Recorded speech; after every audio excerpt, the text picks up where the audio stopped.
हाँ तो गाइस कैसे हो दोस्त आज अपन बात करने वाले हैं स्टूडेंट आईआर फ्रीक्वेंसी अलग अलग रीजन में। अपन सबसे पहले बात करते हैं हाइड्रोकार्बन की। हाइड्रोकार्बन में स्टूडेंट देखिए हाइड्रोकार्बन कौन से होते हैं। हाइड्रोकार्बन की बात करेंगे अपन एल्कीन्स की, एराइल रेसिड्यूज की, एल्केन्स की और एल्काइंस की। एल्केन्स और एल्काइंस, एल्केन्स एल्केन्स और एल्काइन की क्या बात करेंगे। ये तीनों फ्रीक्वेंसी पढ़े स्टूडेंट, इंपॉर्टेंट है। कई बार अपने क्वेश्चन देके पूछ लेता है, इसमें डायरेक्ट पूछ लेता है अपने वो इसकी फ्रीक्वेंसी क्या होगी, कोई नाम दे दिया इसकी फ्रीक्वेंसी क्या होगी या क्या होगी। ठीक है, ऐसे क्वेश्चन आए हुए हैं बहुत पिछले सालों में, तो मैं आपको करवाऊंगा। आईआर स्पेक्ट्रोस्कोपी का ये आपका 4th नंबर लेक्चर है। पीछे अपन बात कर चुके हैं, जो लेक्चर था उसमें सैंपल होल्डिंग टेक्निक क्या होती है आईआर स्पेक्ट्रोस्कोपी, उसमें अपने नोजोन सॉल्वेंट पढ़ा था। इसी प्रकार से सीएफसी भी पढ़ा था, सॉलिड, गैस और लिक्विड और सॉल्यूशन, 4 प्रकार की टेक्निक देखी थी। जो आईआर सैंपल होल्डिंग टेक्निक है उसके लिए अपन अब इसके बारे में बात कर रहे हैं अपन एल्कीन्स, एराइल रेसिड्यूज, एल्केन्स और एल्काइन की। एल्काइन का मतलब ट्रिपल बॉन्ड, एल्कीन्स का मतलब डबल बॉन्ड और एल्केन्स का मतलब क्या होता है, एल्कीन्स और एल्केन्स का मतलब सिंगल बॉन्ड। ये सभी हाइड्रोकार्बन है स्टूडेंट। हाइड्रोकार्बन कार्बन व हाइड्रोजन के बॉन्ड हाइड्रोकार्बन है। हाइड्रोकार्बन में जिसमें कार्बन व हाइड्रोजन बॉन्डिंग शामिल हो उसे कहते हैं अपन हाइड्रोकार्बन। अब हाइड्रोकार्बन में देखिए स्टूडेंट अपन सबसे पहले बात करने वाले हैं किसकी, एल्केन्स की। एल्केन्स का नॉर्मल फॉर्मूला क्या होता है, CnH2n+2, CnH2n+2 होता है। तो इसमें लिखिए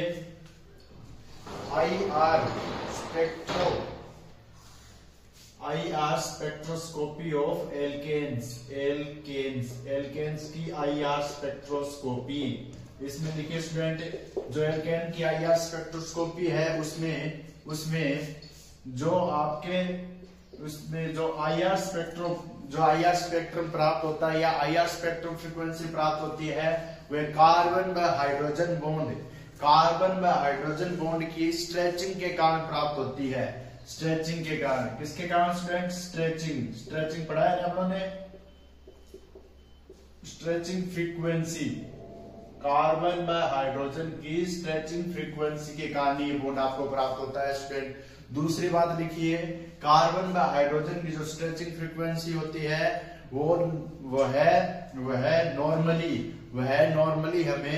वह नॉर्मली हमें 3000 से 2800 सेंटीमीटर इनवर्स, 3000 से 2800 सेंटीमीटर इनवर्स, ये मेन है स्टूडेंट। ये फ्रीक्वेंसी आप याद कर लीजिए। जितने भी एल्केन्स होंगे वो इसी फ्रीक्वेंसी में आपको स्पेक्ट्रा प्राप्त करके देंगे आईआर का। आईआर का जैसे आपके 3000 है, अपन कोई सैंपल लिया, 4000 एक ग्राफ ले लिया, नॉर्मली टीएमएस ले लिया, उसमें 4000 फ्रीक्वेंसी है, 3000 फ्रीक्वेंसी है, 2000 फ्रीक्वेंसी है, 1700 फ्रीक्वेंसी है, 867 फ्रीक्वेंसी है, इसी प्रकार से फ्रीक्वेंसी है। अब इसमें देखिए स्टूडेंट फ्रीक्वेंसी है तो अपन सैंपल डाला, इरिडेशन करवाया, इरिडेशन करवाने के बाद अपने को एक वैल्यू प्राप्त हुई स्टूडेंट, वैल्यू प्राप्त हुई 3000 की। तो 3000 में जैसे वैल्यू प्राप्त होती है अपन इसको पहचान लेंगे, अरे ये तो वही है। कौन है ये एल्केन्स है। जैसे आपके एल्केन में कैसा हो सकता है, आपके एथेन हो सकती है, प्रोपेन हो सकती है, ब्यूटेन हो सकती है, डोडेन हो सकती है, इसी प्रकार से नोनेन हो सकता है, हेप्टेन हो सकता है। इसी प्रकार से जो फ्रीक्वेंसी आई या नाम आए उसकी जो नॉर्मली रेंज होगी वो यह रहेगी। तो इसमें लिख लिया जो स्ट्रेचिंग फ्रीक्वेंसी होती है वो 3000 से 2800 सेंटीमीटर इनवर्स पर प्राप्त होती है। इसमें लिखिए कार्बन व हाइड्रोजन की स्ट्रेचिंग फ्रीक्वेंसी में किसी भी प्रकार की हाइड्रोजन बॉन्डिंग नहीं होती है, किसी भी प्रकार का हाइड्रोजन बॉन्डिंग शो नहीं होता है। इसके बाद में लिखिए किसी प्रकार का हाइड्रोजन बॉन्डिंग शो नहीं होता है। कार्बन व हाइड्रोजन बैंड है, उसकी सीजरिंग फॉर्म की फ्रीक्वेंसी 1470 से 1450 सीजरिंग फॉर्म की फ्रीक्वेंसी कार्बन हाइड्रोजन बॉन्ड की सीजरिंग फॉर्म की फ्रीक्वेंसी। सीजरिंग का मतलब होता है सीजर लाइक। सीजर देखिए स्टूडेंट कैसे होती है, कैंची लाइक, एक ऐसे चलती है, एक ऐसे, एक ऐसे, एक ऐसे। कार्बन है, फ्रीक्वेंसी है, एक ऐसे चले, एक ऐसे चले, ऐसे चलेगी। तो इनकी जो फ्रीक्वेंसी होती है वो कितनी होती है, वो होती है आपके 1470 से 1450, ठीक है, सीजरिंग फ्रीक्वेंसी। ये इसकी स्ट्रेचिंग फ्रीक्वेंसी आ गई। अब इसकी सीजरिंग फ्रीक्वेंसी है वो कितनी होगी स्टूडेंट, सीजरिंग अलग है, स्ट्रेचिंग अलग है, इसके पार्ट हो जाते हैं student. Scissoring frequency, scissoring scissoring scissoring कैंची कैंची सिमरन नहीं है रे, सीजरिंग है, सीजरिंग फ्रीक्वेंसी। जो सीजरिंग फ्रीक्वेंसी है वो क्या होती है स्टूडेंट, इसकी जो सीजरिंग फ्रीक्वेंसी है वो होती है स्टूडेंट इसकी 1470 से 1450 सेंटीमीटर इनवर्स। ये है इसकी सीजरिंग फ्रीक्वेंसी, ये है आपका इसका मटेरियल। अब इसके बाद में अपन दो ग्राफ पढ़ेंगे सीजरिंग फ्रीक्वेंसी, या अपन दो एल्केन्स के एग्जांपल करेंगे ग्राफ के द्वारा। सबसे पहले अपने को ये उतारना जरूरी है, ये टेबल बना लीजिए और मैं आपको मैंने बता देता हूं। जेम डाइमिथाइल, यहाँ पर डी फॉर्मेशन यानी बॉन्ड फॉर्म हुआ, उसके बाद उसने जितना उसने दोबारा फॉर्म किया, इसका मतलब होता है D formation D formation D formation. तो यहां पर देखिए स्टूडेंट, ये मेन है, ये मेन है और ये है स्टूडेंट ऐसे। तो मैं आपको बता देता हूं, ये डाइमिथाइल, ये मेन है, ये तीन याद रखें, ठीक है। तो यहाँ पर ग्रुप, यहाँ पर वाइब्रेशन का टाइप, रीजन या इंटेंसिटी, IR वेव फ्रीक्वेंसी की intensity, type of vibration, group. तो यहाँ पर पहला है कार्बन व हाइड्रोजन। जब कार्बन हाइड्रोजन बॉन्ड हो तो उसकी जो वाइब्रेशन फ्रीक्वेंसी है या उसकी IR फ्रीक्वेंसी है वो कितनी होगी, कार्बन हाइड्रोजन बॉन्ड उसमें स्ट्रेचिंग होगी, ऑब्वियसली होगी, और उसकी फ्रीक्वेंसी 2960 से 2850, 2960 से 2850 होगी। उसके बाद कार्बन कार्बन सिंगल बॉन्ड है, उसकी 1300 से 800 सेंटीमीटर इनवर्स। इनकी सेंटीमीटर इनवर्स में आती है स्टूडेंट, ये सेंटीमीटर इनवर्स लगा लेना, सेंटीमीटर इनवर्स। उसके बाद में CH2 बॉन्ड है, उसकी नॉर्मली CH2 या मेथीन हो गया है, ठीक है, एथिलीन, जैसे मेथिलीन, ये मेथिलीन है, इन मतलब इसमें दो इसके जो सब्स्टिट्यूट है या जो इसकी वैलेंसी है अपनों ने हाइड्रोजन की दो सब्स्टिट्यूट कर दी, इसलिए बोलते हैं, इसको बोलते हैं मिथाइल, इसको मेथिलीन, इन लगाते हैं लास्ट में, ठीक है, आइन एन एन इस प्रकार से लगता है ये। अब यहाँ पर CH है, डिफॉर्मेशन हुआ कार्बन हाइड्रोजन बॉन्ड का, इसकी फ्रीक्वेंसी 1485 से 1440। तो ये है जो मेन याद रखनी है, बाकी इतनी काम की नहीं है। जैसे मेथेन की है, मेथेन की आपकी 1470 से 1430, लगभग एक ही रीजन है। अपना मेन तो अपना पता 3000 से 28 सेंटीमीटर लगभग एल्केन दर्शाती है। स्ट्रेचिंग फ्रीक्वेंसी नॉर्मली ये होती है। दूसरी बात जो इसकी सीजरिंग फ्रीक्वेंसी 1470 से 1450 सेंटीमीटर होती है। यहाँ पर देखिए डाइमिथाइल, ठीक है, ये डाइमिथाइल और एक ये कार्बन, इसकी डिफॉर्मेशन कितनी होती है 1380। यहाँ पर जेम डाइमिथाइल, जेम का मतलब होता है एक कार्बन से दोनों ग्रुप जुड़े हुए हैं, तो यहाँ पर डबलेट, यहाँ पर देखिए CCH3, यहाँ पर 3 कार्बन है, तो ट्राइमिथाइल मेथेन, और ये क्या है डाइमिथाइल मेथेन। यहाँ पर टर्शीब्यूटाइल, टर्शीब्यूटाइल में 4 कार्बन हो गए, टर्शीब्यूटाइल 1385 होगी, और इसकी लगभग 1365 होगी। जो अपने को मेनली याद ये रखने हैं, ये याद रखें मेथिल की इतनी ज्यादा इंपॉर्टेंट नहीं है, CH2 की याद रखें। एक अपनी याद रखेंगे इसकी ट्राइमिथाइल की 1365। लगभग मैंने रीजन बोला, जो सीजरिंग फ्रीक्वेंसी है या जितने भी जेम डाइमिथाइल है इनकी इस रीजन से नीचे आ रही है, तो 1470 1450 और ये। अब यहाँ पर बना लीजिए इसका ग्राफ, स्टूडेंट ग्राफ, 2 ग्राफ बनाएंगे अपन बढ़िया से, वो ग्राफ अपने बना लेंगे, ठीक है स्टूडेंट, बना लीजिए, ग्राफ बनाइए। हाँ तो स्टूडेंट अब देखिए यहाँ पर अपने ग्राफ की बात कर रहे थे। अपने ग्राफ कैसे बनाएंगे, वेव नंबर नीचे लिखेंगे, सेंटीमीटर इनवर्स में लिखेंगे, परसेंटेज ट्रांसमिटेज का मतलब है कितनी प्रतिशत मात्रा है वो क्या हो रही है, इससे गुजर रही है या रेडिएशन से गुजर रही है। ऊपर अपन ये लिखेंगे IR स्पेक्ट्रा ऑफ एल्केन, और यहाँ पर 2.5 इस प्रकार से हमने पैमाना माना है। ये वेवलेंथ है, ये क्या है वेवलेंथ ऑफ माइक्रोम्स में, वेवलेंथ यानी वेवलेंथ लैम्डा ऑफ माइक्रोन्स, ये है इस प्रकार से। माइक्रोन्स में वेवलेंथ है ऊपर की ओर, नीचे की ओर अपने वेव नंबर है, इसको बोलते हैं फ्रीक्वेंसी है। और यहाँ पर जो वेव नंबर है वो सेंटीमीटर इनवर्स में होगा, यहाँ पर माइक्रोन्स है, ये क्या है माइक्रोन्स। वेव नंबर यहाँ पर माइक्रो 2.5, यहाँ पर अपन 2.5 बाद में 3, 4, 5 ऐसे करते हुए एक एक 3, 4, 5, 6, 7, 8, 9, 10, 11, 12, 13, 14, 15 इस प्रकार से जाएंगे। तो यहाँ पर अपने को क्या करना है स्टूडेंट, यहाँ पर देखिए 1400 आएगा ना पहले, तो यहाँ पर 1400, तो अपनी नॉर्मल रेंज यहाँ पर 1400 मानिए। 1400 से अपने 200 का गैप देंगे और यहाँ से इधर अपने 500 4000 से 500 घटा दिए 3500 यहाँ पर, ठीक है। 3500 से 3000 से स्टूडेंट 2800, 3000 से 500 निकालो, 3000 से 2800 नहीं आएगा स्टूडेंट, 2500 आएगा।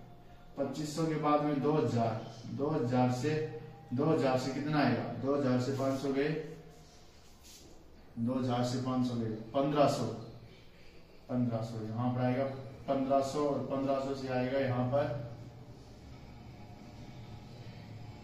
1400, ठीक है। 2000 से फिर आएगा यहाँ पर 1400 से 1200, ठीक है। 1200 इस प्रकार से फ्रीक्वेंसी चलेगी। 1200 से 200 कम करो 1000 से 200 कम करो 800 से 200 कम करो, यहाँ पर 800 से 200 कम किए गए 600 के लगभग आएगा। तो अपन क्या बात कर रहे थे, जो भी आपकी फ्रीक्वेंसी होगी वो एल्किन की रीजन में आती है 3000 से 3500 से, यहाँ पर तो आएगी नहीं, यहाँ पर आएगी, यहाँ पर 3500 से 3000 के मध्य आती है। दूसरी स्ट्रेचिंग फ्रीक्वेंसी है वो आपके यहाँ पर आती है 1400 से। तो अपन पॉइंट दर्शा देते हैं, यहाँ पर अपन स्टार्ट करते हैं, यहाँ पर 100 मान लेता हूँ मैं परसेंट, 100, 80, 0, 20 का पैमाना लिया है।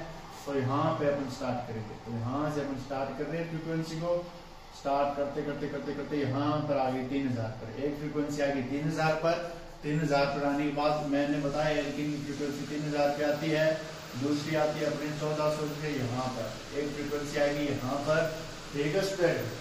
और यहाँ से आते एक फ्रीक्वेंसी बिंदु अपने को थोड़ा सा नीचे मैंने बताया 667 सेंटीमीटर यूनिवर्सल प्राप्त हो जाएगा।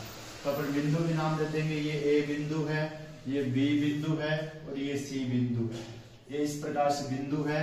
नॉर्मली ये दर्शा रहा है कि अपनी जो स्ट्रेचिंग फ्रीक्वेंसी है, जिससे मतलब है वो एक तो ये है, एक ये पॉइंट है और ये पॉइंट है। अपन ग्राफ से बना सकते हैं, कोई भी ग्राफ बनाए तो वेव नंबर नीचे लिखे, वेवलेंथ माइक्रोन में लिखे, ट्रांसमिटेड इस प्रकार से लिखे। तो ये है अपनी आईआर फ्रीक्वेंसी ऑफ रोडेन। इसी प्रकार से अपन आईआर फ्रीक्वेंसी ऑफ अलग अलग बना सकते हैं, पेंटेन की बना सकते हैं, इसी प्रकार से बना देंगे, ठीक है। तो ये एक पैमाना होता है, ये पैमाना इस प्रकार से बनाना होता है।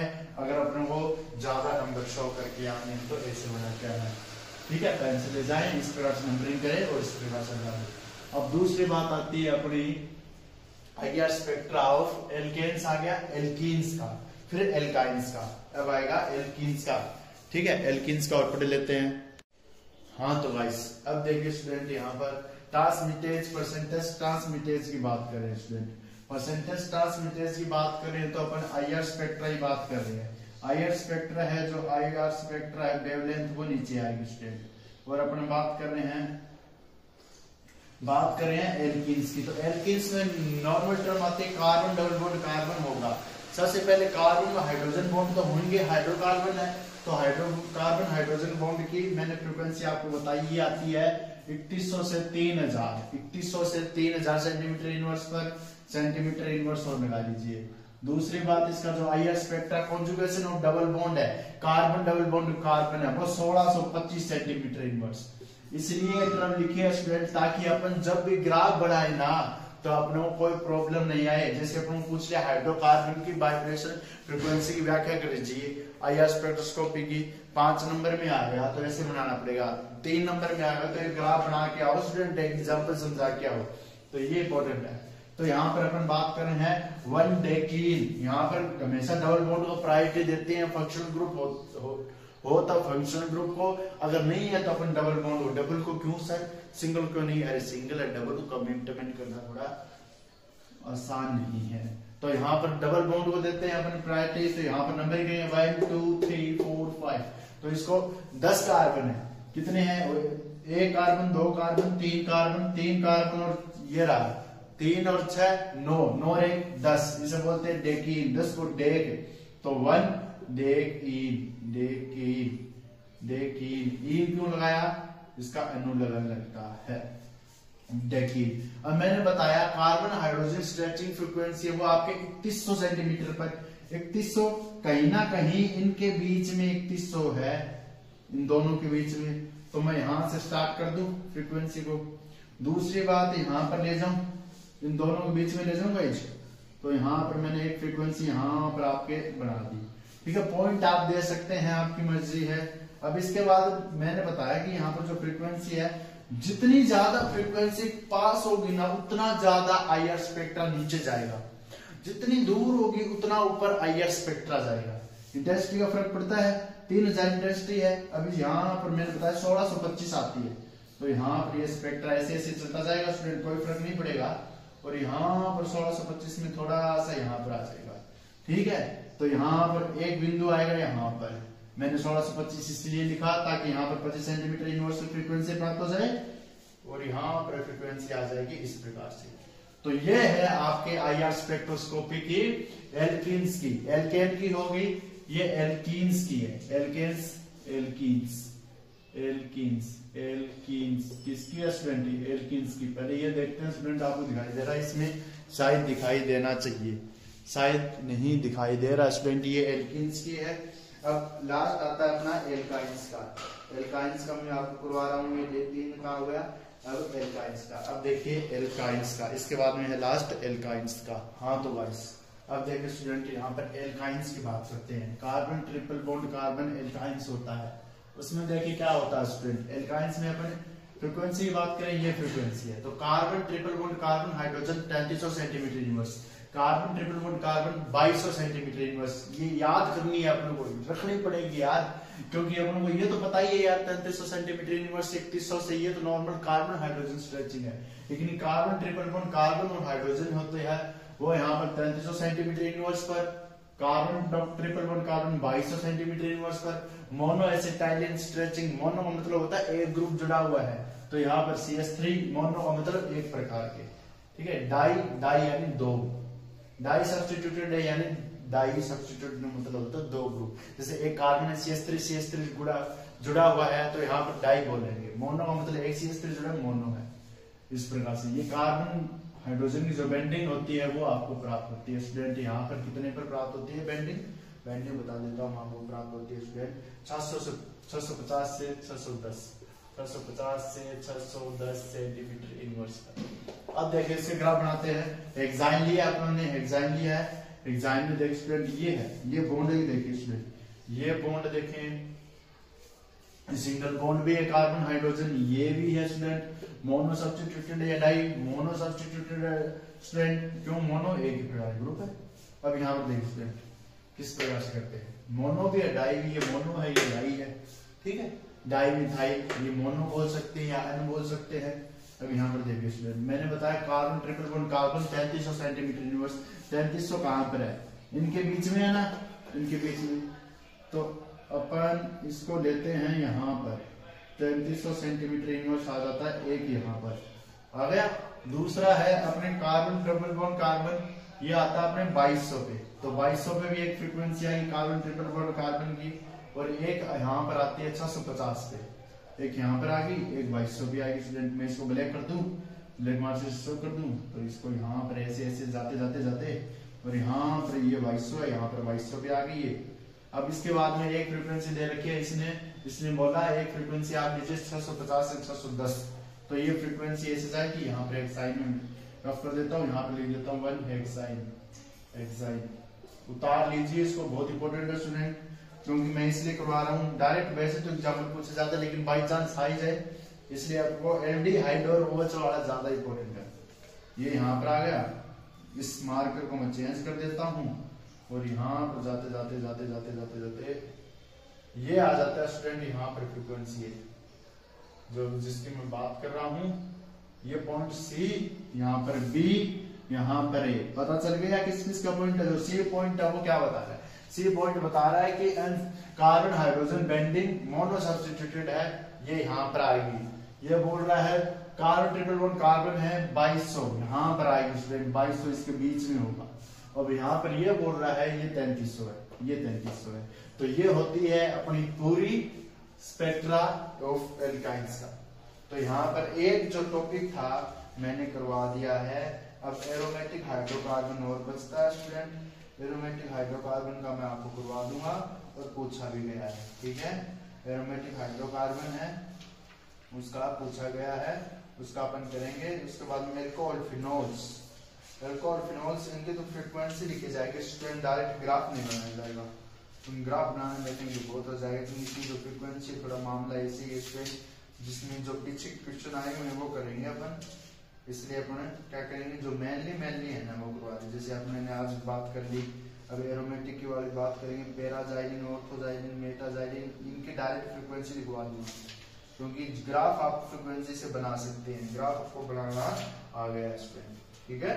इसी प्रकार से बनेंगे। फ्रीक्वेंसी याद रखो, ग्राफ बनाओ, फ्रीक्वेंसी याद रखो, ग्राफ बनाओ। नीचे आएगा स्पेक्ट्रल सेंटीमीटर लिखो, ऊपर की ओर अपने वेवलेंथ है माइक्रो में आएगी, यहाँ पर आ जाएगी फ्रीक्वेंसी है, ग्राफ बनाना आ गया, ठीक है स्टूडेंट। Okay guys bye. यहाँ पर 3 टॉपिक पूरे हो गए। अपन मिलेंगे नेक्स्ट लेक्चर में एरोमेटिक हाइड्रोकार्बन के साथ। ओके गाइस, मिलते हैं नेक्स्ट लेक्चर में। बताइए लेक्चर कैसा लगा।